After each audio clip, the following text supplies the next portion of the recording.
Le Seigneur soit avec vous.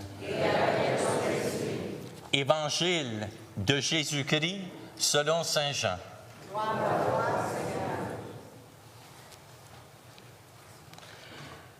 En ce temps-là, Jésus déclara, « Amen, Amen, je vous le dis. Celui qui entre dans l'enclos des brebis sans passer par la porte, mais qui escalade par un autre endroit, celui-là est un voleur et un bandit. Celui qui entre par la porte, c'est le pasteur, le berger des brebis. Le portier lui ouvre et les brebis écoutent sa voix. Ses brebis à lui. Il les appelle chacune par son nom. Il les fait sortir. Quand il a poussé dehors toutes les siennes, il marche à leur tête. Et les brebis le suivent, car elles connaissent sa voix. Jamais elles ne suivront un étranger, mais elles s'enfuiront loin de lui, car elles ne connaissent pas la voix des étrangers. Jésus employa cette image pour s'adresser aux pharisiens, mais eux ne comprirent pas de quoi il leur parlait. C'est pourquoi Jésus reprit la parole. Amen, amen, je vous le dis. Moi, je suis la porte des brebis. Tous ceux qui sont venus avant moi sont des voleurs et des bandits. Mais les brebis ne les ont pas écoutés.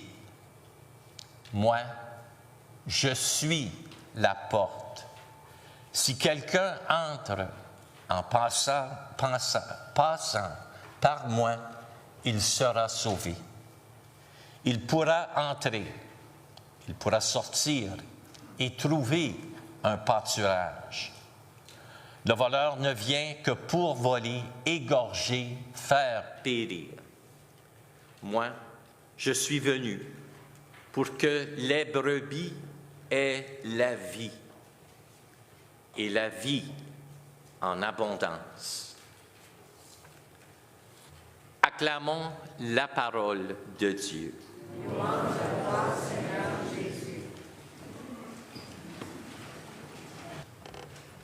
On m'a dit qu'il fallait que j'adresse la parole aux jeunes ici. Moi, je fais toujours ce qu'on me dit de faire. Vous autres, est-ce que vous faites pareil? Oui? Oui? Oui, tu fais toujours ce que c'est qu'on te demande de faire. Oui, tu peux rire. C'est beau. Bonjour, les amis. Oh, c'est la chorale. Merveilleux. Quelle belle voix. Je vais vous dire qu'il y a quelque chose, quand j'étais à Saint-Jérôme, moi j'aime beaucoup chanter. Hein. Les chants que vous chantez, je ne les connais pas encore, là, mais peut-être qu'il va en avoir un là, que je vais être capable de chanter avec vous. Mais ici à Saint-Jérôme, on chantait beaucoup, beaucoup, beaucoup. Hein. Et puis je vois que ça recommence. Bravo les amis. On vous a lancé le défi, puis vous l'avez pris. Donc, j'espère que ça va continuer. Bon, on va s'arrêter maintenant sur la parole de Dieu, parce que c'est ça qui est plus important. OK? Quand Jésus... l'évangile qu'on vient d'entendre, c'est un évangile qui peut être un petit peu compliqué quand on essaie de voir ce que c'est que Jésus aime à nous dire. Parce qu'on voit ça surtout dans l'évangile de Saint Jean. Les autres évangélistes sont plus faciles à comprendre des fois. Mais Saint Jean, lui, va très profond parce qu'il veut nous donner des images, il veut placer des images dans notre tête, mais aussi, il veut que ces images entrent aussi dans notre cœur. Parce que Jésus vient nous dire que c'est pas, si on veut une relation avec lui, c'est pas juste une affaire de tête. Hein? C'est une affaire de cœur. Puis là, je vais te poser une question. Okay? Puis peut-être les plus vieux ça serait plus facile pour eux de répondre à la question, mais c'est les plus jeunes qui veulent d'habitude répondre à cette question. As-tu déjà été en amour?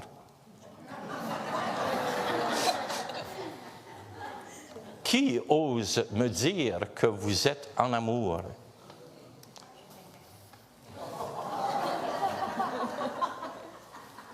Pas de l'amour romantique, mais j'aime ma famille, mes amis, j'aime Dieu. Formidable. Parce que, vois-tu, tu viens de faire mon homélie. Ah. Il y a une chose quand on questionne les jeunes, il faut faire attention.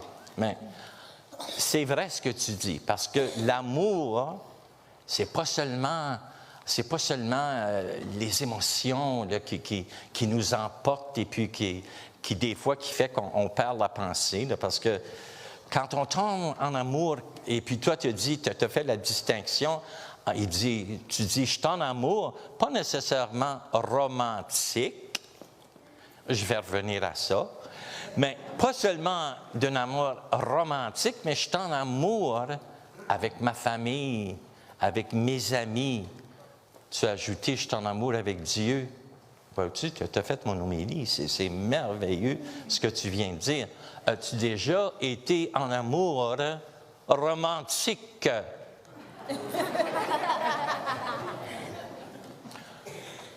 Oh, come on! As-tu déjà tombé en amour avec une belle fille, les garçons? Les garçons, avez-vous déjà regardé une fille de travers? Tu sais quoi, ça, de travers? Hein? Il y a une belle fille qui passe, puis tu vas, oh! Est-ce qu'il y en a qui ont déjà fait ça parmi les gars? Les filles, vous autres, vous avez un petit peu plus de classe, OK? Parce que vous autres, vous allez voir un bel homme, un beau garçon, là, et puis vous n'allez pas faire comme les gars. Les gars, eux autres, vont... Puis ça... Hein? Et puis des fois, ils commencent à baver, là, puis ça... Mais les filles, ils ne sont pas comme ça nécessairement. Quand ils tombent en amour, là, c'est vraiment quelque chose de cœur, parce que les garçons, on peut apprendre. Puis moi aussi, je suis un garçon, hein? Un vieux garçon, mais c'est un garçon pareil. Parce que, voyez-vous, la différence des fois entre les gars et les filles, les garçons, les jeunes filles, c'est qu'une fille, elle a plus de bon sens, elle a plus d'allure. Hein? Oui, tu veux me dire? Elle a plus de cheveux. Elle a plus de cheveux, bien des fois. Pas toujours. Pas toujours. Parce qu'il y en aurait ici là, qui diraient, tu sais, lâche mes cheveux. OK? Mais je vous dis, là, parce que je veux donner mon homélie, parce que ça me prend encore à peu près 1h30 là, pour donner mon homélie.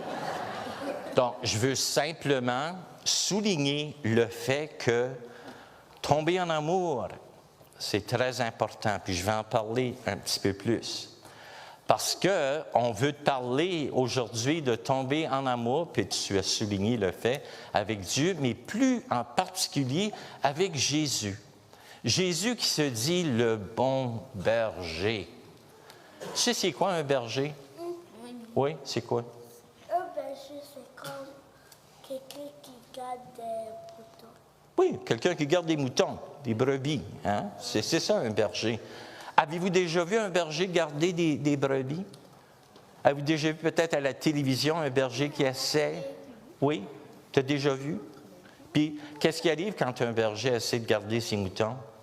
Avez-vous déjà vu que les moutons commencent... Est-ce que tous les moutons sont en ligne puis écoutent? Puis ils disent, oui, berger, je m'en viens là. Est-ce que c'est comme ça que ça marche avec les moutons? Non? Comment est-ce que ça marche avec les moutons? Le berger, il compte ses moutons. Il quoi? Il compte ses moutons. Ouf. Je veux l'avoir, cet enfant-là. Oui, le berger compte ses brebis. Hein? Te souviens-tu du passage où il en avait dit qu'il y en avait combien de brebis? Ça, tu le sais. Un homme avait combien de brebis? Puis il en a perdu une. Te souviens-tu de cette histoire-là? Il y en avait 100. Il en a perdu une. Donc, il en restait combien? Mathématiques. Oh, 97. As-tu dit 97? Non, 99. Je sais. Je te taquine. Je sais que tu as dit 99. C'est beau. Bien oui, il en restait 80. Ça a-tu de l'allure de laisser 99 pour aller en chercher une? Non, pourquoi pas? Parce que pendant que tu es absent, il y en a d'autres qui peuvent partir. Et tu en auras moins encore. Tu en auras moins encore. Une fois que tu laisses les 99, il en reste moins encore. Si tu les laisses là, qui va prendre soin des 99? Donc, quand on dit que le bon berger, lui, laisse les 99 pour aller chercher celle qui est perdue, ça nous dit quelque chose à propos de Jésus, du bon berger, qui est préoccupé avec chacun et chacune d'entre nous, car il nous connaît par notre nom. Dieu te regarde, Jésus te regarde et dit, « Ah oui, moi je le connais celui-là. Hein? Je le connais par son nom. » C'est ça qui est important. Hein? Comment est-ce que je t'ai appelé en arrière de l'église? Je t'ai dit ton nom, c'était quoi? Je t'ai dit ton nom, j'ai dit « Bonjour, bénédiction. » Pourquoi que j'ai dit ça? Parce que c'était écrit hein, sur ton billet, là, c'était écrit. Oui. Oui, puis c'est écrit bénédiction. J'ai dit ton nom, c'est bénédiction. Non. Puis tu as dit non, mon nom, c'est pas bénédiction, mais tu es une bénédiction. Non, je suis Isaac. Non, tu n'es pas Isaac, tu es une bénédiction. Quand tu vas retourner là, à la maison, là, ça va compliquer les choses aujourd'hui chez vous. OK? Tu diras, quand je suis allé à l'église aujourd'hui, le prêtre me dit que mon nom était bénédiction. Bon, c'est quoi là? Est-ce que mon nom est Isaac ou bénédiction? Puis écoute à la réponse que papa et maman vont vous donner. OK? Parce que je sais que papa et maman vont dire, oh oui, Isaac, tu es une bénédiction. Papa, maman, n'oubliez pas, c'est ça qu'il faut dire, OK?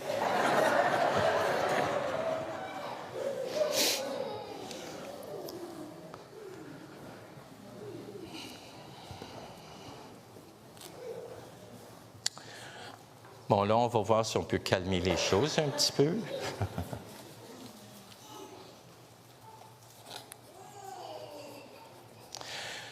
D'habitude, là, l'homélie serait finie, mais j'aimerais quand même partager quelques paroles avec vous, si vous allez me permettre de le faire. Ben, même si vous n'allez pas me permettre de le faire, je vais le faire pareil. Et puis, parce que je suis à ma retraite, et puis même si vous vouliez me congédier, peu importe, je vais juste m'en aller chez nous, puis c'est tout. Vous avez sans doute entendu à la télé des annonces pour la loterie. Hein? On vient nous dire, imagine ta vie si tu gagnais la loto. Mais on nous fait la présentation comme si on avait déjà gagné. Hein? On fait l'exposé du gagnant. Il nous montre le fameux beau bateau là, qu'il a acheté, et puis cette belle maison, puis les châteaux qu'ils ont bâtis. Et puis là, c'est la photo qu'ils montrent aux gens, parce qu'ils vont leur dire, imagine si tu gagnais. Mais c'est comme si tu as déjà gagné. Parce que là, ils vont dire, mais tu fais quoi la première semaine? Ah bien, rêve plus que ça, parce que tu peux en mettre maison, qui vont nous dire, maison. Donc, ils reviennent à la deuxième semaine. Ça a l'air à quoi? Maison, qu'on vient nous dire. Moi, mon père, là, quand on pensait comme ça, il disait toujours, va pas te bâtir un château en Espagne. OK. Vous avez déjà entendu ça, cette expression-là, je pense, hein?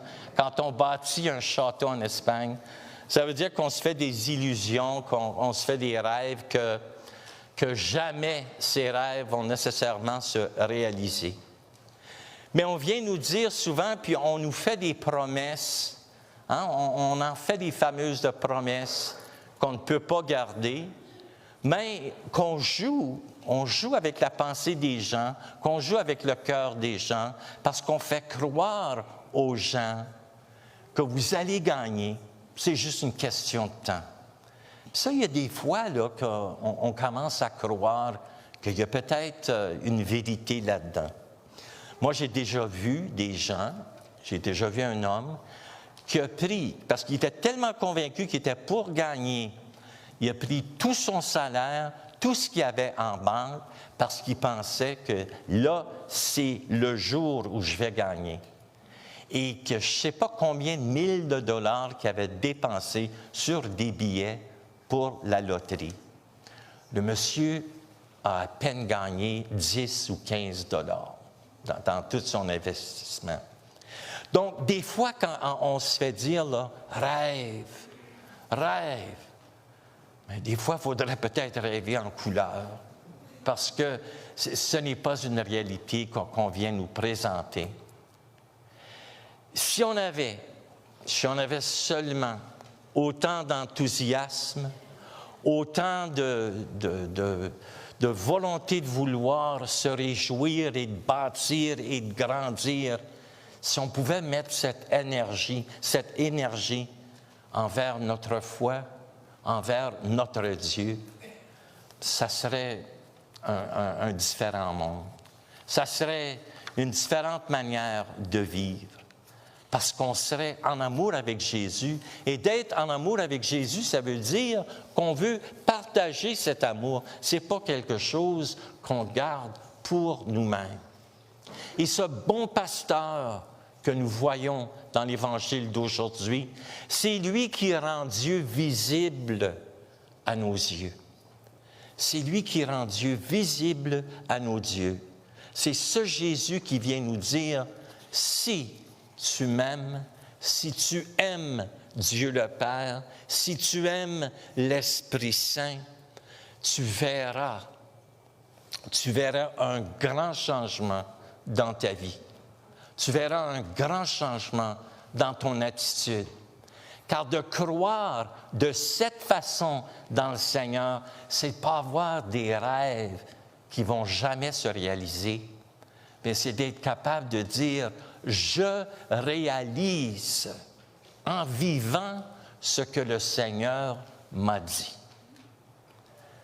Regarde à qui tu aimes. Hein, je vous ai posé la question, c'est quoi aimer?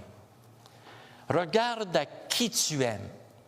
Regarde à quoi tu aimes. Regarde où tu places ton cœur, où tu places ton amour, et tu vas voir qu'est-ce qui t'influence dans ta vie. Quand tu regardes à qui tu aimes, tu donnes vraiment ta raison de vivre, ta raison d'être. C'est qui tu aimes et quoi tu aimes dans la vie va déterminer même pourquoi tu te lèves le matin. Qui tu aimes et quoi tu aimes va même planifier toutes tes journées. Qui tu aimes et quoi tu aimes va même effectuer ce que tu lis, la musique à laquelle tu vas écouter. Quand tu laisses ton cœur être porté par le Seigneur, par l'amour, et comme j'ai dit, l'amour de fou pour Jésus, eh bien ta voix, ta vie devient une vie totalement différente. Qui tu choisis d'aimer donc? Qui tu choisis de suivre aura un impact dans ta vie. Non seulement dans ta vie personnelle, mais aussi sur la vie des autres qui sont impliqués dans ta vie. Donc, la manière que tu choisis d'aimer va influencer tes relations humaines, va influencer ta relation avec tes amis, avec ta famille, va réaliser aussi ton influence ou l'existence de ta relation avec Dieu. Quand on choisit d'aimer Jésus, c'est qu'on entend sa voix. Hein? Puis dans le monde d'aujourd'hui, on entend des voix. Et puis tellement dans le tapage du monde qui est autour de nous, c'est parfois difficile de discerner c'est quoi la voix du Seigneur. Ou est-ce que c'est vraiment la voix du Seigneur? Est-ce que c'est le Seigneur qui me parle? Mais Jésus vient dire dans l'Évangile que si on est en relation avec lui, on entend sa voix et on sait que c'est lui. On entend sa voix et on veut le suivre. Donc aujourd'hui, mes amis, nous prions pour cette grâce. Nous prions pour la grâce de savoir qui est ce Jésus, comment ce Jésus vient s'influencer dans notre vie, comment ce Jésus qui nous donne raison d'être, qui nous donne notre raison d'être et qui nous aide à grandir, à nous épanouir dans notre foi. Espérons et prions pour un amour de fou pour Jésus.